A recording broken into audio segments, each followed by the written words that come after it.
Can you tell us what you most regret about your time as Chancellor?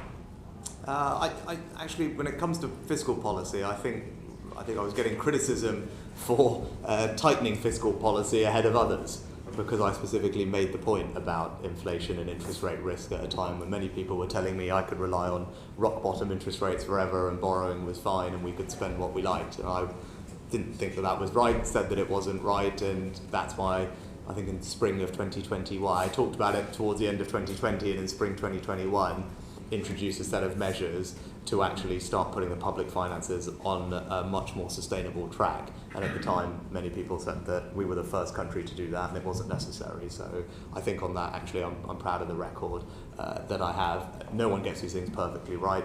I'm not pretending I did, but I do think that we were right to identify that as a risk and take steps earlier than others did to start mitigating it. I think in terms of other regrets I have, the one thing that it was more apparent, well, in hindsight, that it's still a tricky thing to fix, and I think it might be that Stephen wants to talk about it a bit later, is inactivity. And I think that it's just what was going on in the labour market that caught everyone by surprise. And again, all very well in hindsight, but at the time everyone thought when furlough ended and things like that, there would be mass unemployment, and I was getting criticism for ending furlough.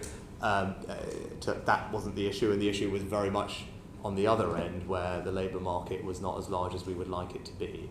Had we known about that earlier, I wonder if there are things we could have done to stop people leaving, because it's always better to stop people leaving the labour market than to try and attract them back once they've left. I'm not sure there are obvious answers, but that's something that clearly we need to address now.